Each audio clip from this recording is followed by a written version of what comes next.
So it's different depending on the day, I guess. So I have a really large caseload.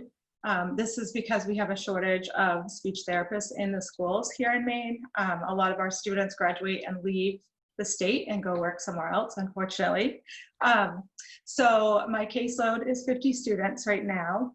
And so that's a very busy schedule. Our school has accommodated for specialists like myself and occupational therapists and physical therapists by doing a 6-day rotation for our schedule so that we can fit all of these therapies in for kids in addition to their educational demands.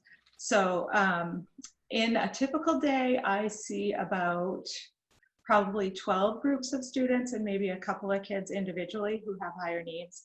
And so we group a lot of kids because we just have such big caseloads and we can't see everyone individually. But also a lot of the kids really need to work on those social skills. So working together with other kids is the best way to kind of focus on those in a small group setting and then try to carry those skills over into the classroom. Some days I'm swamped with meetings and meetings interrupt my therapy schedule. So, you know, we have IEP meetings all the time or big team meetings, things like that. So it's just craziness, but it's great. I've been told for many years that I have a gift, that I understand children that other people maybe don't because they can't, you know, their speaking is not clear or whatever. I was in high school and I remember being told by many teachers and then my boyfriend at the time, my husband's mother, that I had a gift and I needed to go to school for this. And of course, coming out of high school, I was like, I don't want to go to college for 6 years, you know. So I didn't do that. I went and got an associate's degree and started working in the medical field, just doing paperwork, and I really hated it. I was in a cubicle, no contact with people. And so I love people and I love kids. And I just was always drawn to little kids who struggled to communicate.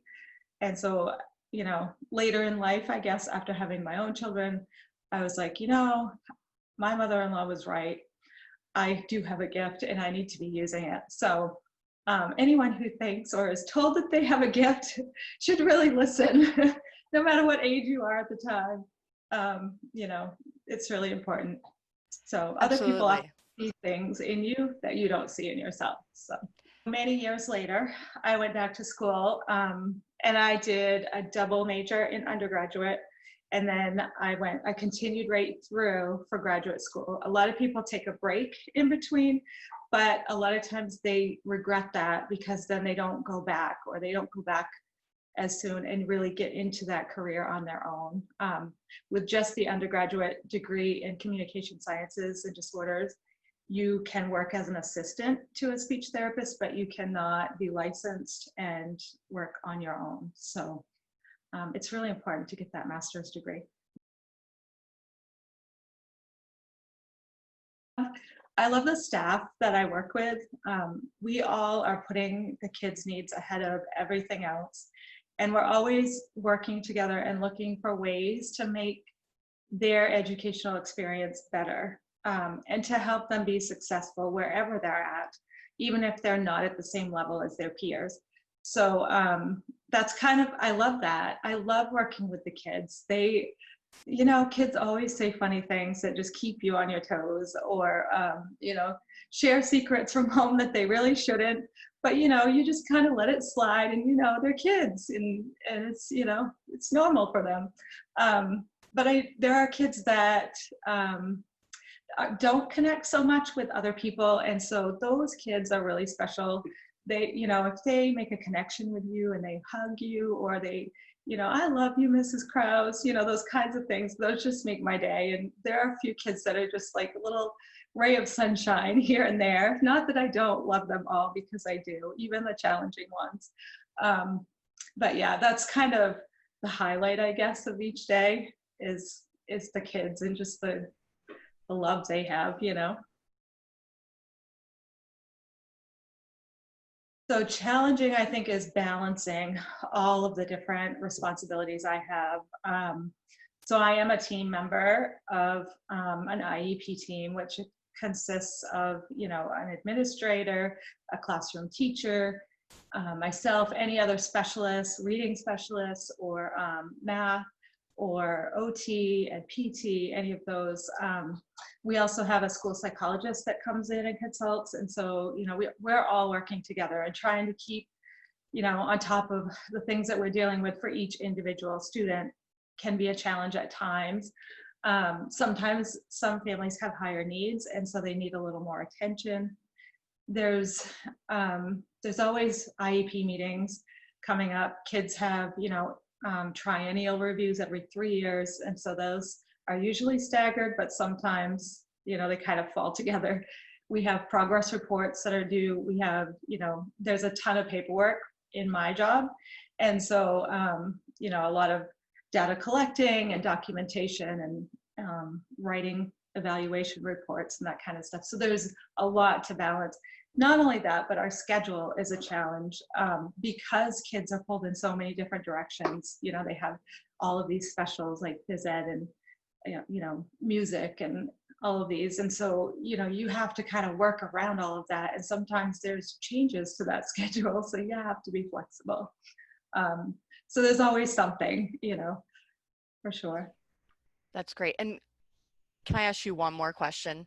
I feel like you're a Yeah. perfect example of someone that started out in a profession and then decided to make a change. And could you just maybe speak about that for just a minute? Because I think that's important for people to know that they don't have to graduate college or go to school for one thing, but then they can't change their path. Right. So there's always flexibility, I think, in whatever you're doing. Yeah, I did not enjoy working in an office with no contact with other people. And so I knew that that was not for me. So I stuck with it for a while. And then I actually wound up as a substitute teacher for quite a while, and then an ed tech within a local school system, just because I knew that's kind of where I wanted to end up, but I wasn't really sure what I wanted to do with that. And while my kids were young, I kind of did that, so that I could be home for them after school. And then when I went back to school, it was just a great opportunity, a time in my kids' lives where they didn't need me quite as much. So I had more focus and I knew, okay, this is what I want to do. But even within, any major in school, you can take undergrad courses in almost anything and kind of feel different areas out. I suggest to a lot of young students that they do some job shadowing to see what they really are interested in. And I'm always willing to take students who would like to come in and kind of see what I do, the day in the life kind of thing. And I will be starting this year, taking some students, as long as we're back physically in school, to kind of do a placement with me. It's like an internship almost, to learn what I do and to kind of experience that themselves along with me. So, I know the undergraduate, the 4-year degree for communication sciences and disorders, a lot of students don't take that before coming into our grad program. So we've had students come from many different majors like psychology or biology, or, and some of them shock us in a way, but those students have changed kind of their view on what they want to do or where they want to go. And honestly, all they have to do is take a few prerequisite courses and then they can just kind of jump right in. So it's not a, end all be all kind of thing. You can move around, but even within the profession that I'm in, there's so much that you can do with this degree. You don't have to be a speech teacher. You can work in a hospital or a rehab center, and there are all different specialties within those different places. So, some students graduate and become traveling speech therapists, and they get paid to fly all over the country and go work with different patients wherever. So, there's lots of opportunity, and you can always kind of move from one to another. So if you've taught for a while and you want to work in the medical field, you can slide right into that because you have the background from school. So That's awesome.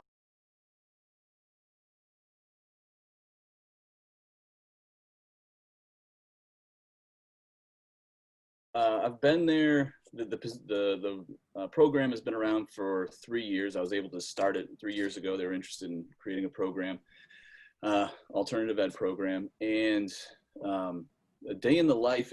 It varies from day to day. There is no one day that's the same. You know, we work with students in a smaller setting, and that just needed that the bigger setting just wasn't working for them for a variety of reasons. And they just need a smaller setting. You might hear a lot of people say, well, I'm a hands-on learner. And so alternative ed is an option for them. And so there are times when I spend all day as myself in an ed tech. I'll spend all day working directly one-on-one with students or in a small group with students on a variety of different classes. Or there are times when I'm in the main building. We're in our own separate location. So there are times when we're still on campus, but just behind the main building. So there are times I spend a bulk of my day in the building talking with, whether it's administration, other teachers, guidance, about a variety of things. There are times when I'm speaking with community partners, because a bulk of what we do is try to engage students in the community. So that requires a lot of background work to set up, you know, a guest speaker, and just the coordination of that. And so that there is no one day that is the same, which is great. It fits. I think when you're looking at, you know, what you want to be when you grow up, the name of the job is one thing, but does it fit you? Does it fit your personality? Does it make you smile? And so I'd struggle if I walked into a job and did the same thing every day and the same exact thing. And this isn't at all. And the other thing, this goes across the board for any teacher, I think. Students may see us from the beginning of the school day from bell to bell, beginning to the end. What students often don't see, unless you grow up in a family of teachers, which I did, what you don't often see is, you know, before school, the meetings and the correcting of papers and the lesson plans, and then after the bell rings, when all the students are gone, what you're doing at school, correcting papers, lesson plans, and then taking that work at home, correcting. So for somebody that's interested in going into education, regardless of K through 12, whatever the content is, it doesn't really matter, or age, it's to understand it's not just bell to bell. There's a lot more that goes into the execution of a lesson. There's a lot more than just that, the bell to bell.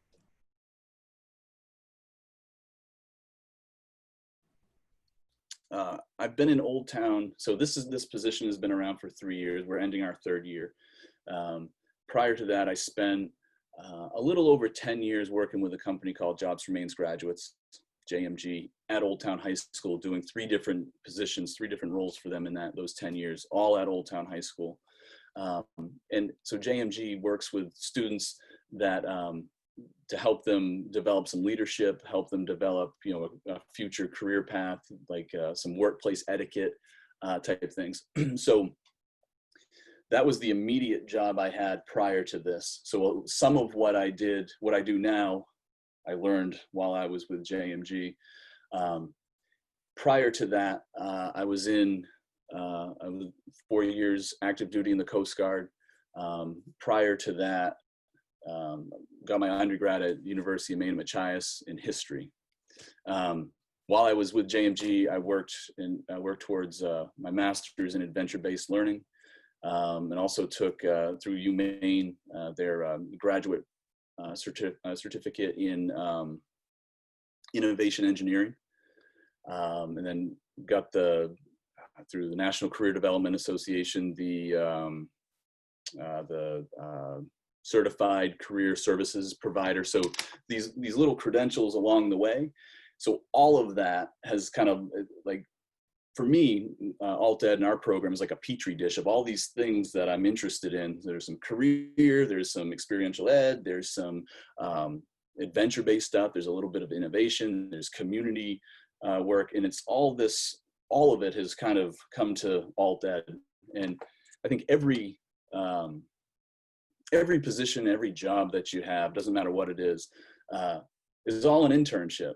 Everything, because you're learning and you're learning and you're learning, and you take whatever it is from the prior position, and it helps you in one way, shape, or form. I mean, I've I had a paper route for 6 years, starting in 5th grade.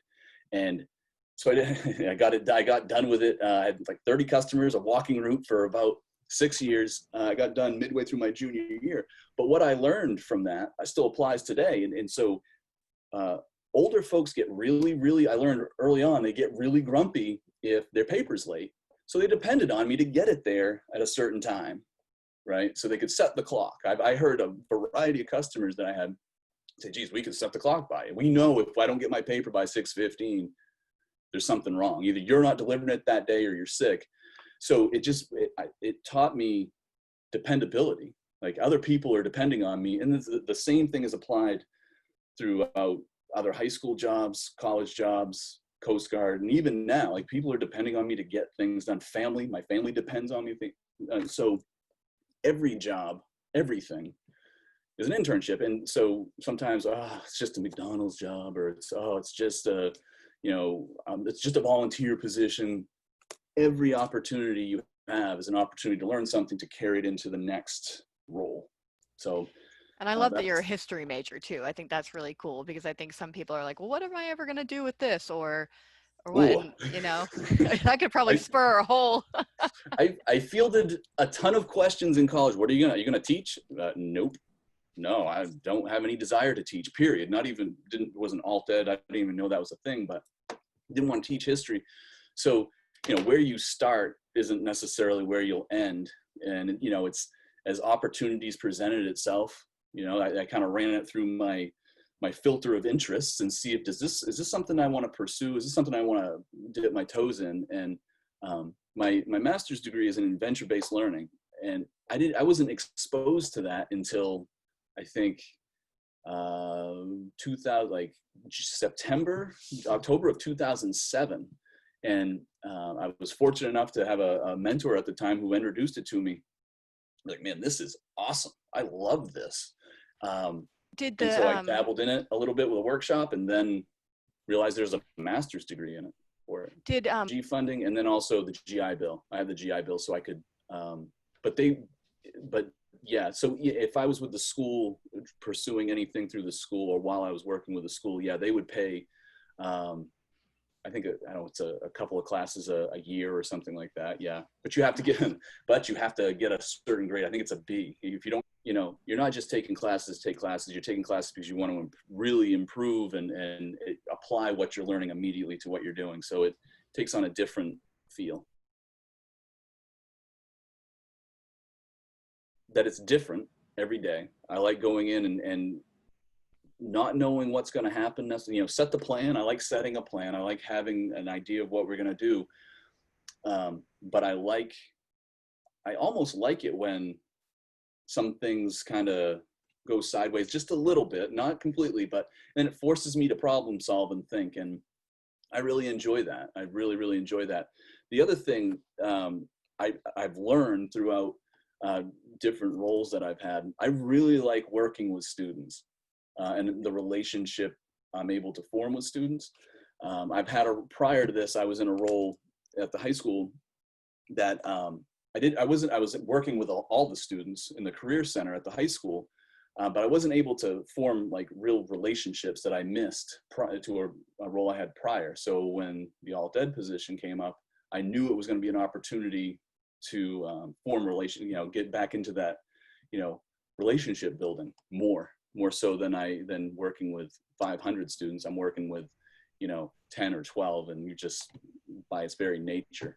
Yeah, you have those deeper connections for sure. Absolutely. Yeah. And I've learned that I really like that. And I struggle throughout this COVID-19 business we're dealing with. It's hard. I've realized that I can't communicate all that effectively through a screen. I do a lot of teaching through observing body language and tone of voice and kind of adjust those plans. That's what I like, again, being able to set the plan. But if the conversation kind of goes this way, being comfortable enough to say, you know what, I can see this is where we need to go right now, and doing that. So, but I like that.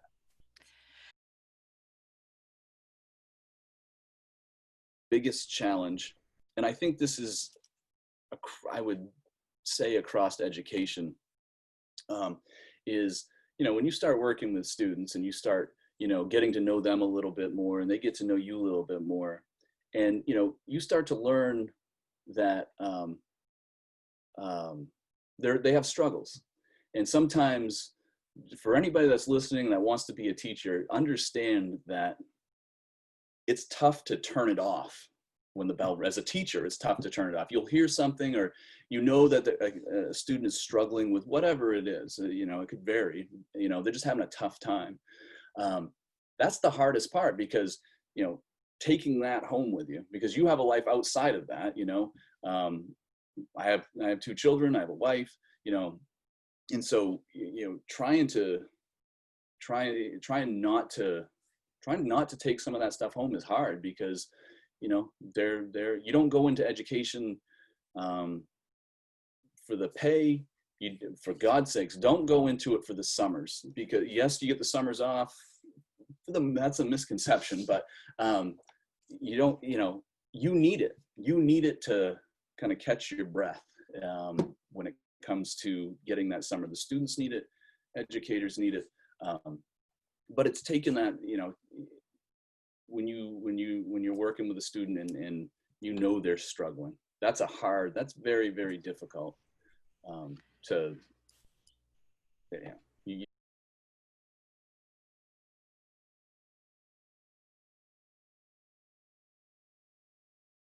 A day in my life would be meeting with students most of the day on the campus of Eastern Maine Community College, talking with them about how they're doing in their classes, checking up on students who maybe have gone into tutoring or needing extra supports, also scheduling visits to go to high schools and talk with students who are interested in coming to the college, sitting on a lot of committees at the college and helping to solve problems that are affecting students or create policies to benefit students while they are on campus. A lot of problem solving, trying to figure out, learning myself how something works or doesn't work so that I can be a better guide for students going forward. Let's see, there really is no one typical day, but those are some of the things I do. Since we've gone into this new mode, I spend a lot of my time on the screen like this, either as part of a meeting or talking to individual students. My current students are also the students who are coming in. As you can imagine, they all have lots of questions about what school will look like in the fall. And because things are so fluid and changing weekly, it's an ongoing challenge to understand everything that's happening and be able to convey that to students, be able to answer all of the questions that they have, and reassure them that they'll be able to have a college experience at some point. So it's I've been working for a really long time. I went to college in the 70s. I graduated from high school in 1975. So I've been at this for a while. Probably some of the students that you're talking to, I had their parents, you know, as students way back when. But I went to college in Vermont at a small liberal arts college called Middlebury. I thought that I had an interest in languages, and they're well known for their foreign language programs. I was also interested in being a biopsychologist. I have no idea where that came from, but I thought that's what I wanted to do. And then I took chemistry and really struggled with it and decided that I wasn't going to do that anymore. So I kind of backed my way into studying education, and then did some volunteer opportunities during college that led me to my jobs after college working for those volunteer programs. So I actually ended up in the nonprofit world for a while, and then came back into education after I had my own children. I think that the thread through all of this, though, is that I've always had an interest in and have worked with young people. My best parts of my job when I was in the nonprofit world were the times that I had a chance to speak to high school groups or facilitate support groups for high school kids. I started in education, back in education as an alternative ed teacher. So working with at-risk students, and then was hired by JMG back in, I think it was around the year 2000 at Nokomis High School So I worked for them as a high school teacher, and then I went off and did guidance for a while, and I did career services for a while, and high school teaching for a while. And then I came back to JMG when this new program opened up, working with students transitioning from high school to college.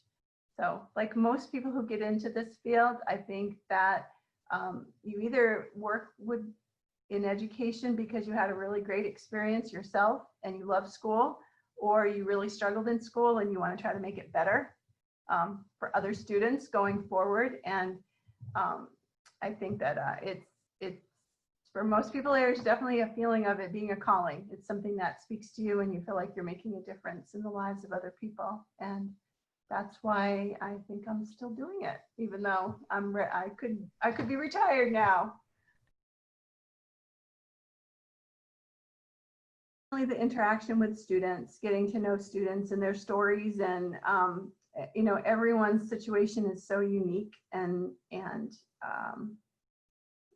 just when I think I've heard it all, I hear something new, and so it's never boring, and it's always great to see the appreciation when on a student's face, or the relief when they get a question answered, or they realize that there's somebody there to help them to do something that they thought they couldn't do. This morning we just did pictures for a thing we're doing next week at JMG, and I held up a sign with all my graduates from this year, and it was just so great. They want us to have a picture of something we were proud of, and that's certainly something I'm proud of, that not only did they make it, but they made it under these extraordinary circumstances, and we should all be celebrating. I will say sometimes working with students is a challenging part of the job.